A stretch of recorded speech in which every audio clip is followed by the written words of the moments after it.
let's not shy away from our own responsibilities as citizens. Don't feel as if anybody is going to chastise you for saying what is right. Talking about institutional corruption, this topic is just, I don't know. Sometimes I talk about it until I feel like I'm just exploding, you know?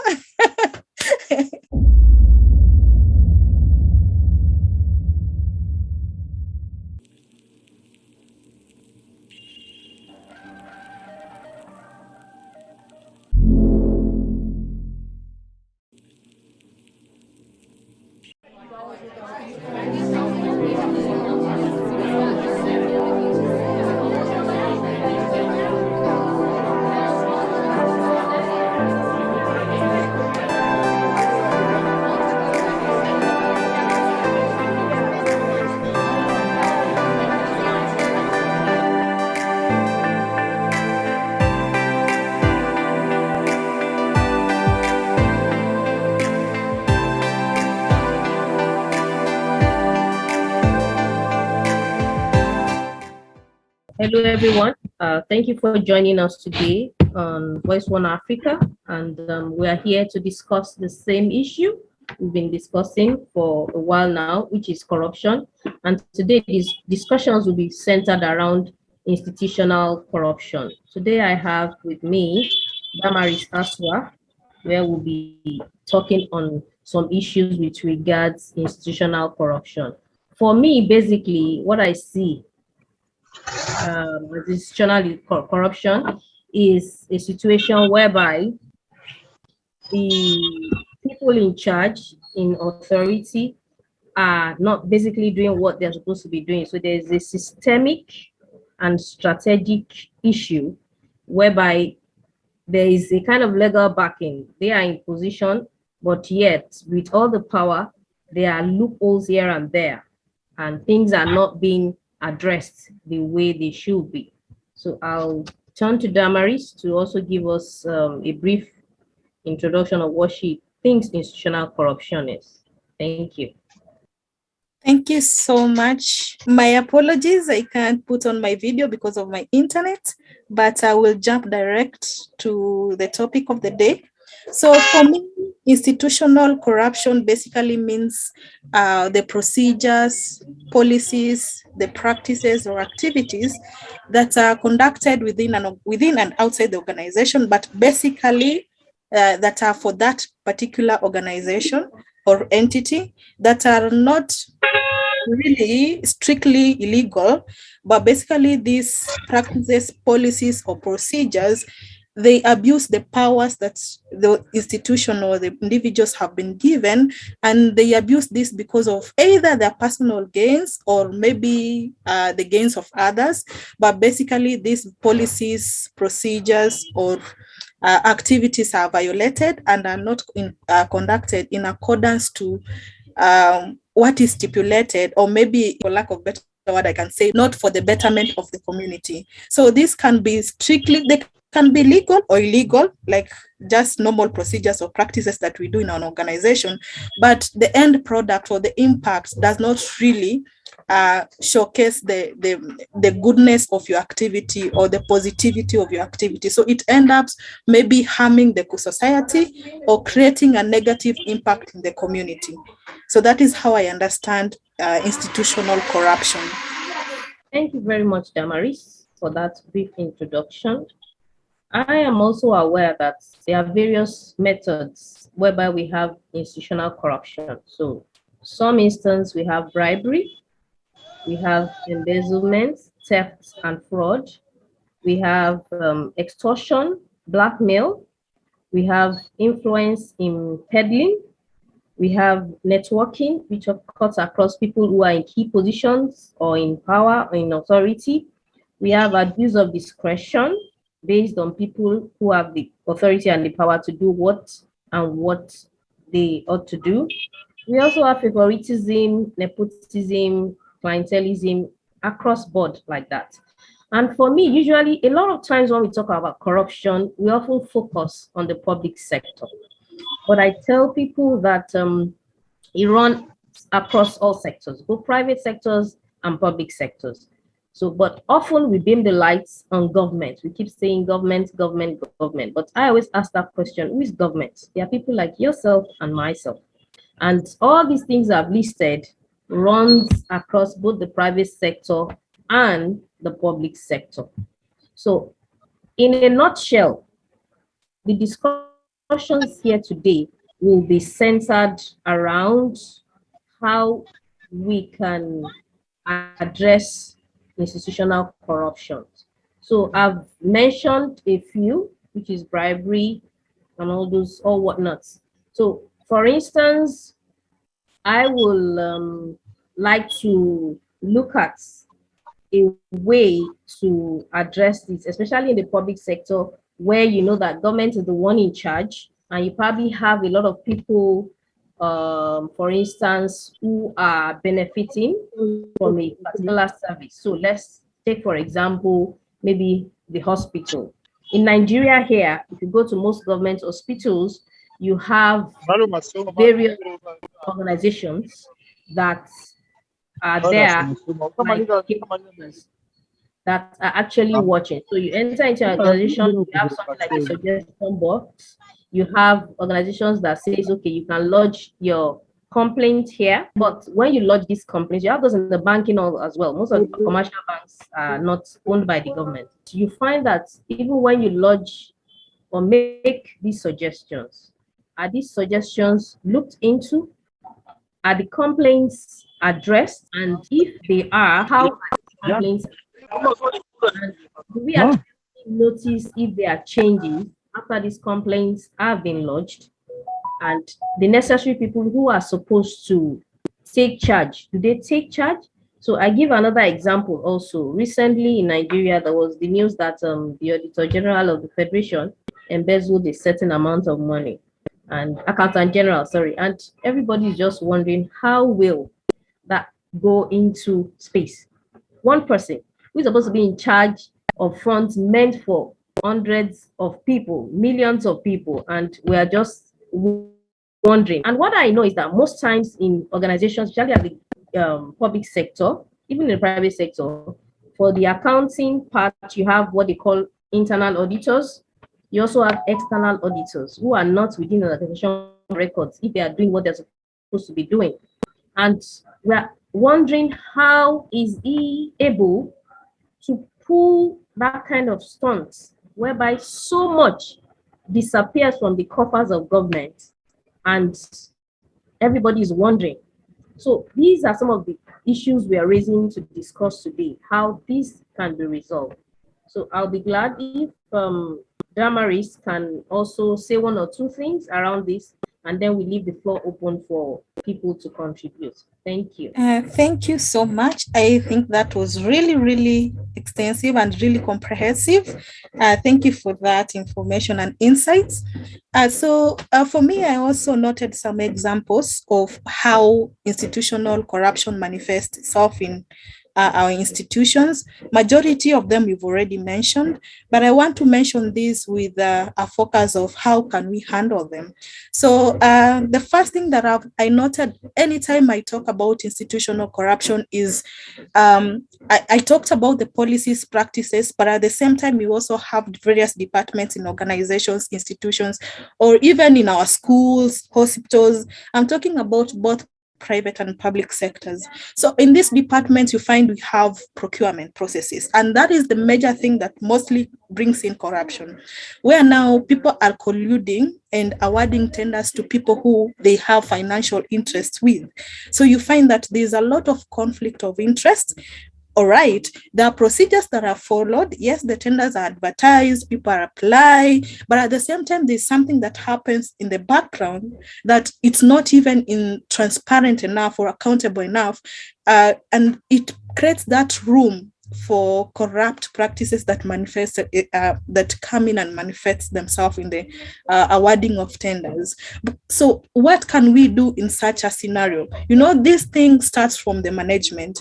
If we have management that actually incorporates the values of integrity in the system, and there's that culture of inculcating integrity values, whenever a staff comes in, you will find out that yes, it's not that easy to stop it, but at the same time, it's a procedure, it's a step towards ensuring that we at least curb corruption. Because if you bring in staff, let them know the integrity values that are operating within the organization, and let the management also lead by example. Because at times you find it's not even the procurement officers who are spearheading this ill practices, but the management is also exacerbating these practices. So you find that if at the top management is doing this, then the procurement officers are like, okay, if the leadership or in this organization institution is doing this, why can't I do it?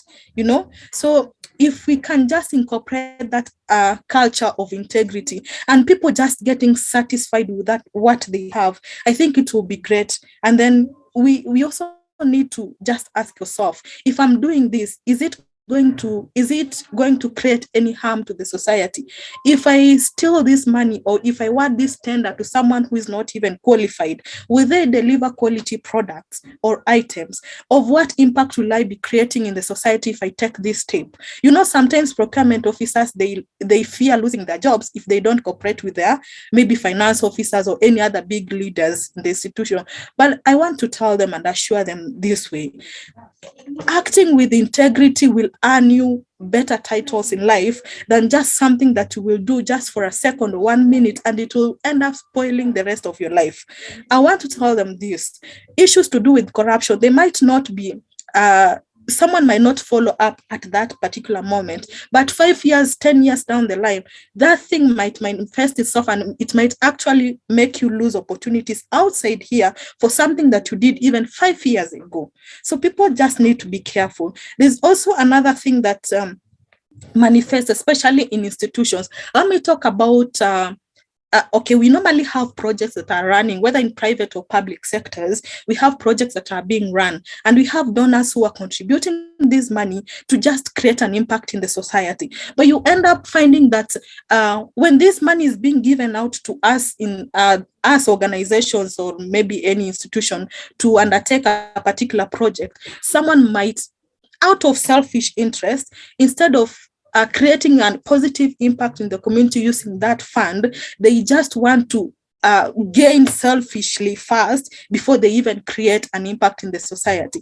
Why do I say this? You might find that a donor has given out amounts for people to purchase let's say scholastic materials or sanitary towels for children, but they end up procuring or maybe buying less, or even showcasing, like taking a photo that they did that activity long time ago, but now they want to report as if they're doing it right now to a different donor, just to please the donor and tell the donor that they've actually to do with corruption taking place in our donor funded projects. And most of it, my internet is a bit unstable, and majority of it, it's because some of the donors, they don't have people who can be able to come to the ground and check how the organizations are utilizing the funds. So you might find an organization, a donor is in the US or a donor is in Canada, and we are implementing it, let's say in Kenya and in the rural parts of Kenya. So they only depend on our auditors, and the auditors are the people who are just within Kenya, and you know how the system in Kenya operates, and you know how it has created that culture that everyone wants just to fill their pockets. So even the auditors, when they come in, you find that even it's very easy to convince them to just write a very null report, as long as they're given something by the side. So you find there's a lot of mal-reporting or misreporting of the donor-funded projects. And I think the best way donors can do, if they can just have, I've seen majority of them having lead partners within those localities. That is the best thing to do. If they can have lead partners in those institutes, that is the best thing. And then if they can also leverage on accountability champions within organization, that will be great, because I want to believe these accountability champions, they can be able to just say it the way it is, other than people writing things that are not even happening on the ground. So if they can leverage on accountability champions, that will be great. And then they have lead partners who are within that locality, not people who are from another country or somewhere differently. And then there's also about our policies and our legislative influences. I want to talk about this with I don't know, with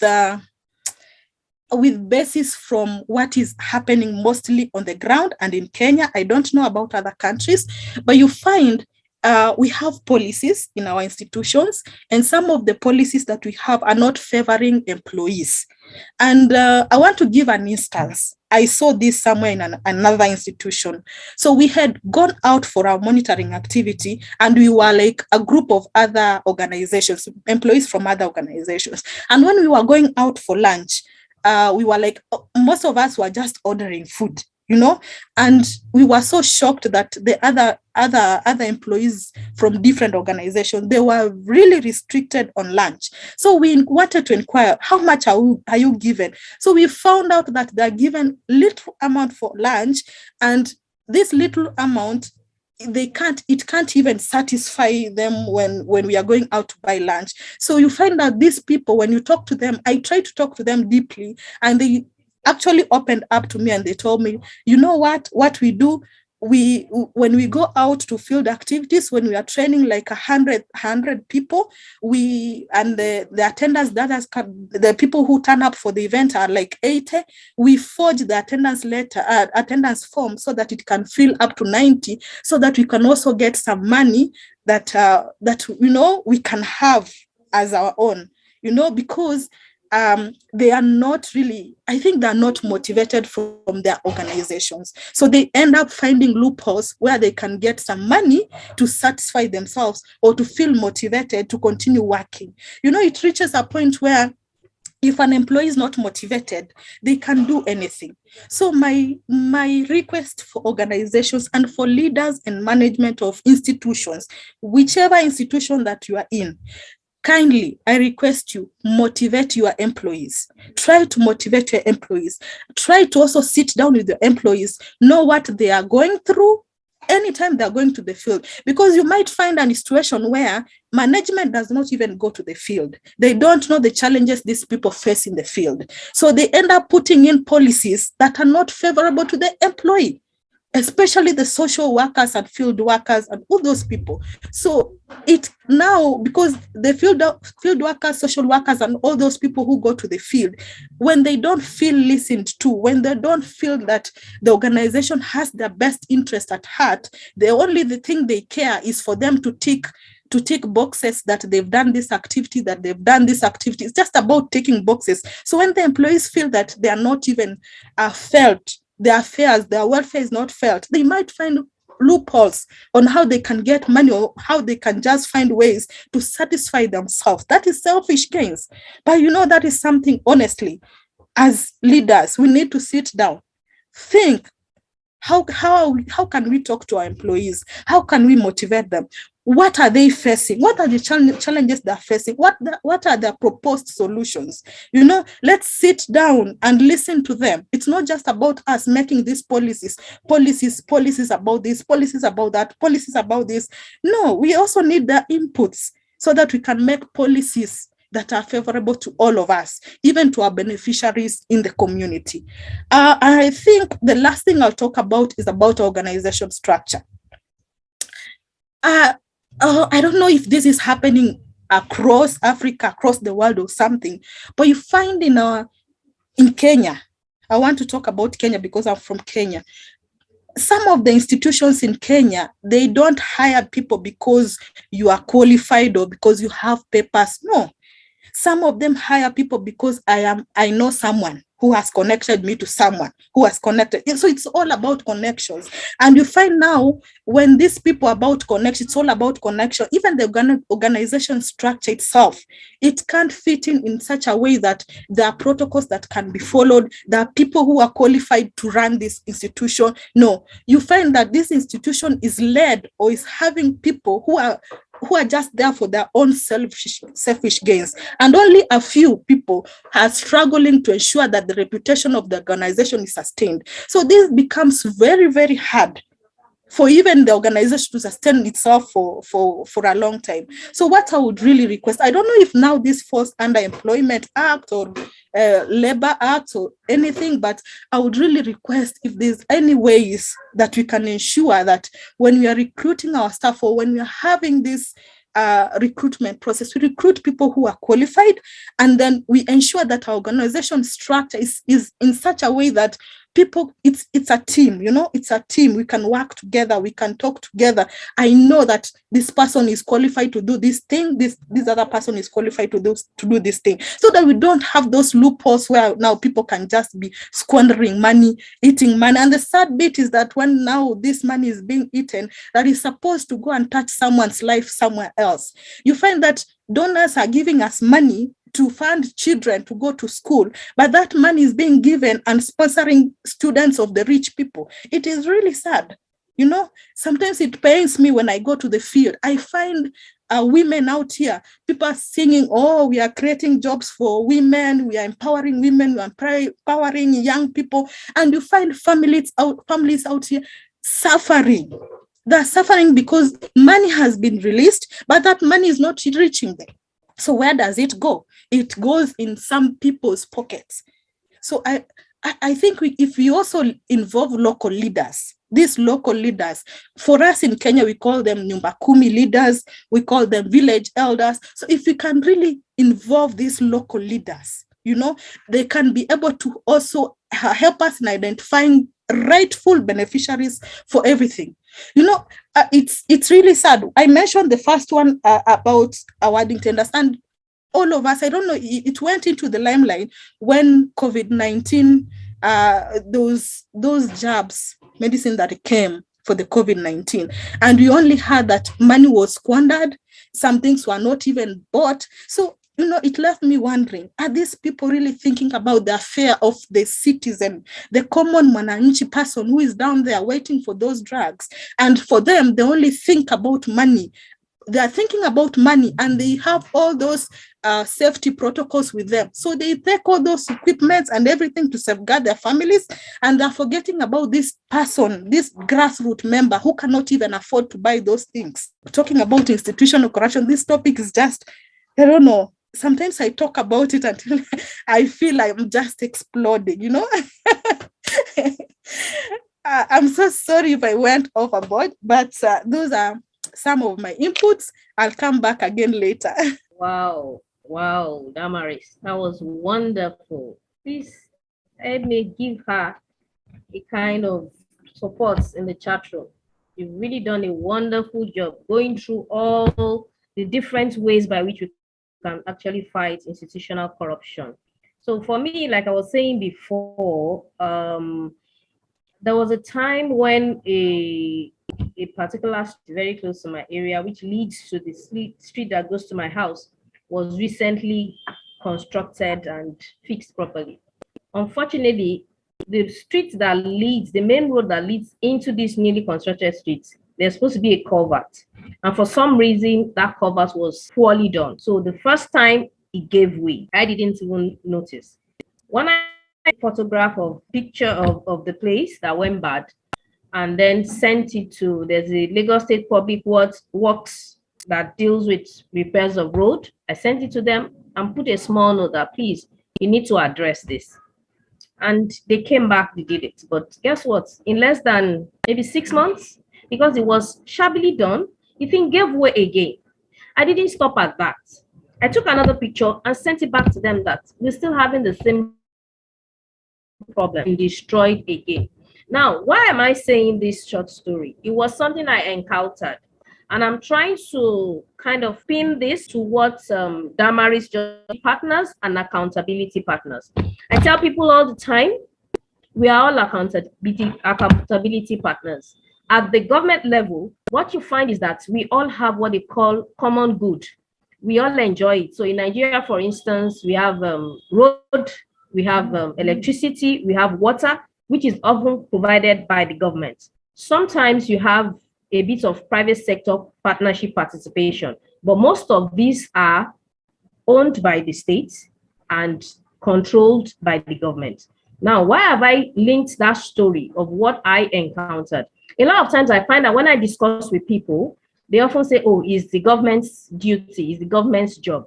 And I asked that question, I've said this before. Who is government? They are not hydra-headed. They are people like all accountable to each other.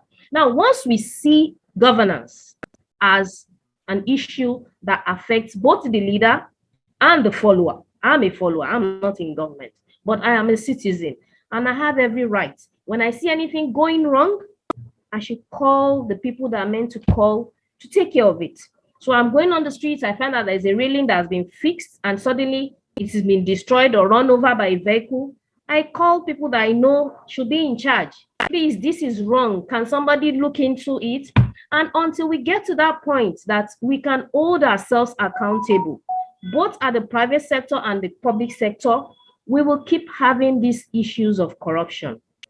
I also find that at the governance level, because it's often bigger, people always think that they don't have a say or they don't have access. But I tell people, we know somebody who knows somebody who knows somebody who is in government.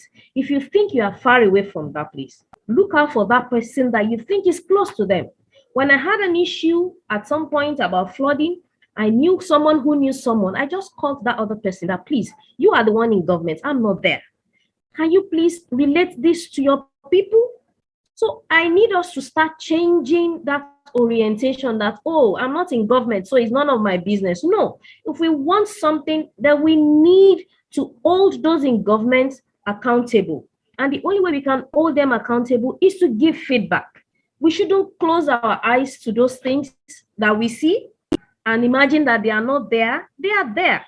So once we see those things, look for someone who knows someone, even if you think you don't know anybody, that can relay these messages. I find that in a lot of cases, at least for those avenues I have tried, it has worked. It may take a while, but I find that the messages do get to those people and eventually they take charge. So for me, this is my message today. I'm going to leave the floor open for everyone here. If you have anything to say, to add to this, please feel free and give us your contributions. And I'm very grateful. I'm very glad that you're able to join us here today. So please, the floor is open. I'll also check if I have any questions in the chat box so that we can address it. Good evening, everyone. And I see Arinola today. I know how to pronounce your name. You're welcome. Good to see you. So I think it was Damaris that was talking about the COVID jabs. I remember the UN was giving out cash for people during that time when the COVID rates were up. And I remember my country, I'm from Zim. They submitted, what do you call it, if I could say, a document or form saying that the COVID cases had risen so that they could get money from the UN. The money came in the country and there isn't a clear what do you call it, what happened to it, where the jabs given or something. So with that, I realized that, hey, corruption is everywhere, not only in your country, but also in my country, especially during the COVID time. So, and I love the fact that we are talking about it, we are addressing it. And I think my question would be, how, as an individual at my workplace, what is it that I can do? What is it that I can do, like starting from my workplace before I want to deal with the country? What is it that I can do? Yeah, that is my question. That's interesting. It's really great to know that these things are happening and that not just happening in one country, but it's like it's happening globally. And these are things that we need to talk about and find solutions to them. So thank you for that. And you post a question. Nah, please go ahead and speak. Hello, good evening. Good evening, you're welcome there. Okay, so I remember Mela was talking about how the government is not just made up of those that we put there, but we who voted them into power as well. And the issue about the corruption and the monetary mismanagement, in Ghana like this too, there is an ongoing argument about it that they gave our government, they got money from the UN to, COVID money to help the people. And then up to today, nobody has any idea where the money went. It's like it came into their country and then it vanished into thin air.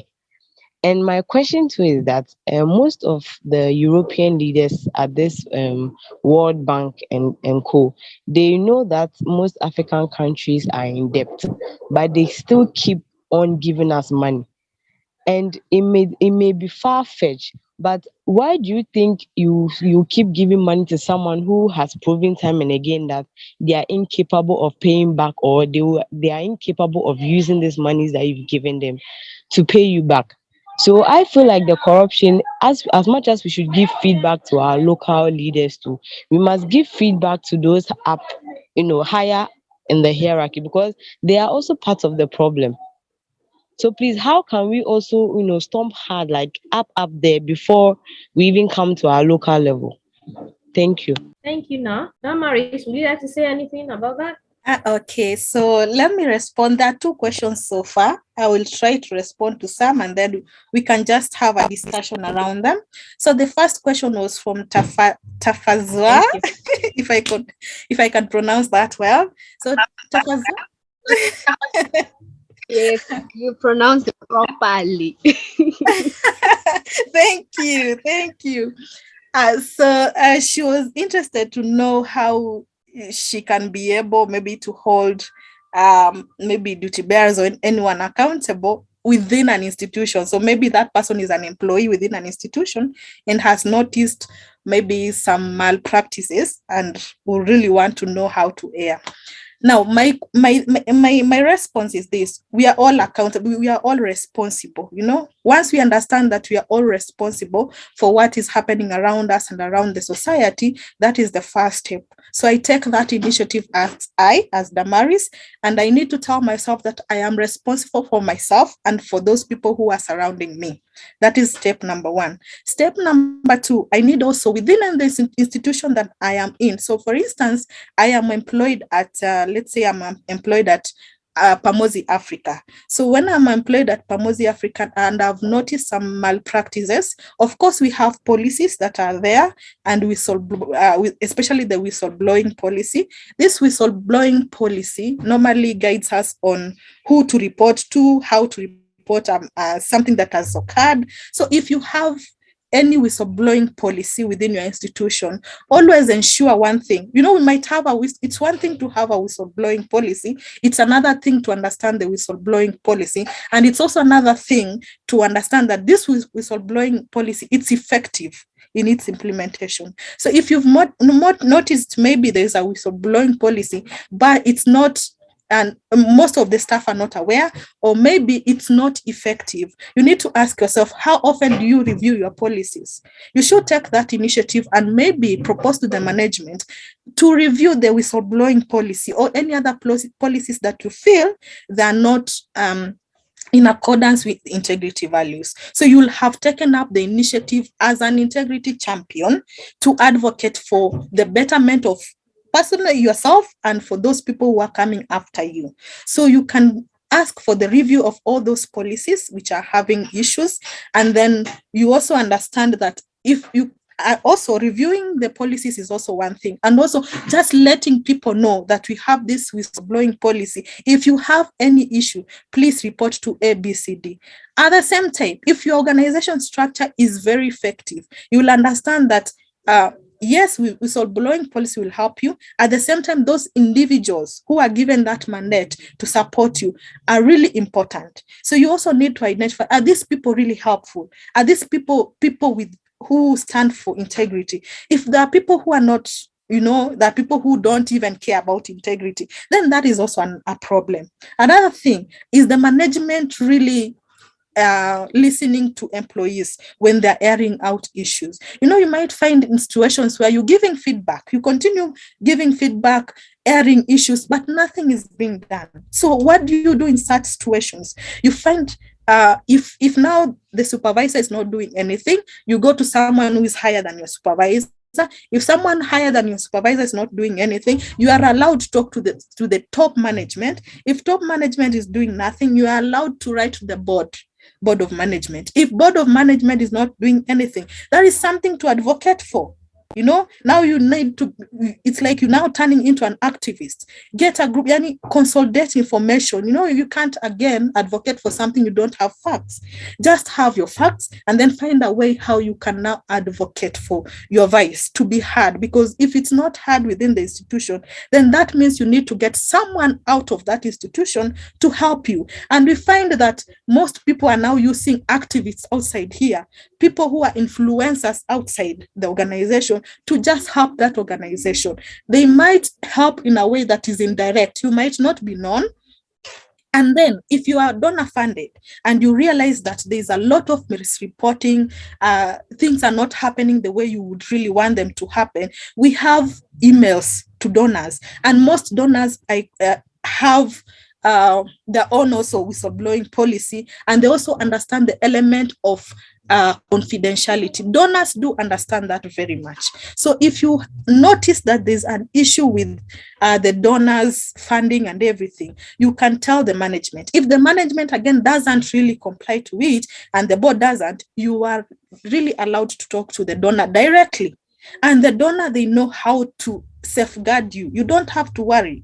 We've done this several times, and we've seen people who have been held accountable because of us, because we've taken that initiative. So I would really want to encourage you, be that person who is a voice to the voiceless. Be that person who is going to take that bold step to help others, to help yourself and to help others. It might seem so difficult, but it's something that people are doing out here, and the anti-corruption syndicate and movement, we are doing it. So it's something that I would really encourage people to do, really. Yeah. And then I don't know if there's anyone else with something to top up before we jump to the next question that was asked by Na. Thank you, Damaris, for those contributions. I would just want to add that with regards with whistleblowing policy, what you find is that most times people are a bit afraid. When they see something going wrong, they are afraid. Will they be protected? But I'm also aware, because I think I've worked with some people, a consulting firm, on whistleblowing policy. Often the whistleblower is often protected. So what you need to do is to ensure that you're doing the right thing. And if for some reason something happens, at least your own conscience will judge you that you have done the right thing. So I tell people, when it comes to taking the right decision, it's better for you to do the right thing and get your conscience cleared than for you to do something just for your own selfish interest. Also, with regards to reporting, recently I was reading something on the World Bank website, and I also know that they have those avenues allow people to actually report back. So in a case where you find that maybe the government in your country is doing a World Bank project and things are not done the way they should be done, if you go onto the World Bank website, there are actually links that takes you to some places where you can actually, give them a bit of information to do their checks and their findings. And those are the things we need to start doing now, so that people know what they are meant to do. Take responsibility, as Damaris has said, and then we are also holding the key people accountable. Thank you. I also wanted to add something. In Kenya, we have a commission called Ethics and Anti-Corruption Commission of Kenya. It has been effective, very effective, way from the grassroots level, because they're establishing integrity clubs in schools. They're doing a lot of messaging, awareness, creation, and there's just a lot that is being done by this commission that is in support of just inculcating integrity in the society. So these people are very open. The commission is very open, and they allow community members to report any issues related to corruption in that institution, and they help you to just investigate and find out if those issues are really true or not. So they're really encouraging community members to come up, to open up to the commission so that it can really help them. The commission cannot really tackle, they cannot know what is happening to a certain grassroots community. But when someone from that community, maybe let me talk about myself. So if I'm within a particular grassroots community, it is my responsibility to take that initiative to talk to maybe the commission, to write to the commission and tell them, okay, this is happening in this institution, this is happening in our community, could you kindly come and help us? And you even find we also have other departments like Director of Criminal Investigation. They are very effective in coming up to just support the community members in ensuring that there is sanity in our community. So we should really not fear. I want to understand that we have such commissions in your countries, which you can just open up and tell them, and they can be able to just ensure there is sanity in our community. So we should not be afraid. Yeah. Let me just add a bit to that as well. In Nigeria, we have such commissions, and they do the appropriate or needful thing they need to do. And then, are there any other questions before we wrap up? Nah, I had a question, right?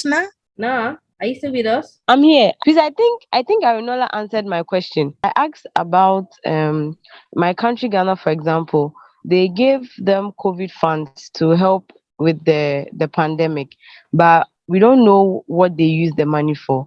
And I was asking that, apart from the corruption that is happening on the local level, the foreign people, the Europeans, especially those in like the higher ranks, they keep giving monies and funds to some of our leaders when they know the history that they have when it comes to management of funds.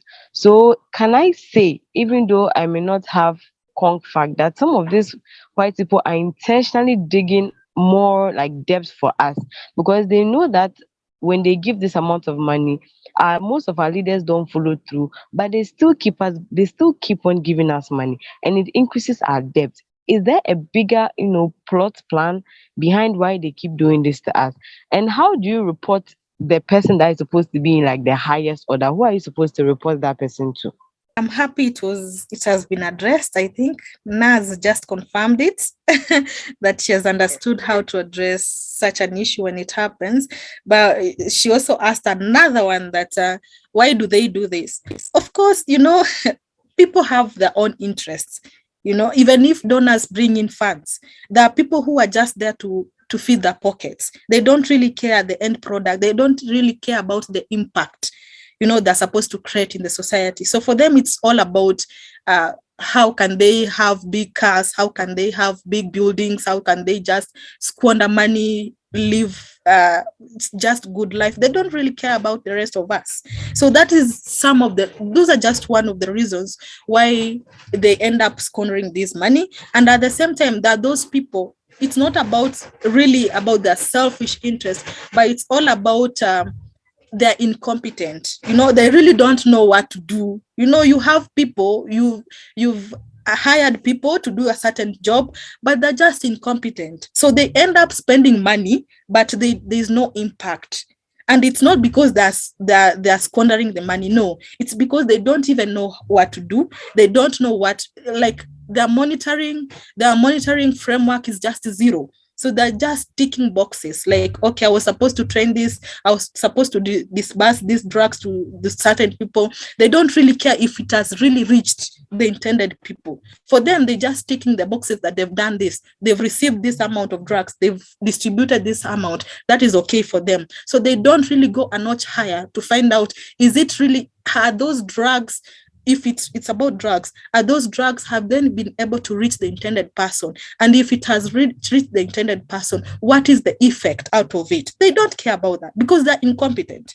But at the same time, you find this kind of people who are just there to eat money. They don't care if people have supplied the money, the drugs or not. It's just, they really don't care. So people have different reasons why they do what they do. But at the same time, it's just about incompetence, about people who are just so selfish, and people who don't really understand what creating a positive impact in the society means, what change making means, what being a voice to the voiceless means. Yeah. And I think the other question on how to report has been tackled. So you can just go to their websites, as Arinola has mentioned. You just report the case, because it's normally on the website you can be able to just view where to report the case. But in other instances where now you have direct contacts with the donors, you can just email them. They're really open to that. And as Arinola really kept it so well, these people, they maintain the confidentiality of those whistleblowers. They ensure that they safeguard you, and they won't even put you in the limelight that it is Damaris who said this. No, they will do their own private investigations, and they will make sure that they do them in a way that those people won't even realize that it is you who reported that. So we just need to take that bold initiative and just report these cases, report them, even to civil society organizations which are tackling these issues. Because even in Kenya, we have Transparency International, which is doing very well in tackling issues to do with corruption from various levels. And then we can also reach out to the commissions, ethics and anti-corruption commissions in our countries. We can reach out to Director of Criminal Investigation. These people are nowadays they're very empowered to understand that they need to bring sanity in the society. They need actually to protect the welfare of the society, of the community members. So we just need to, collaborate, engage, and then we just report these cases. Yeah.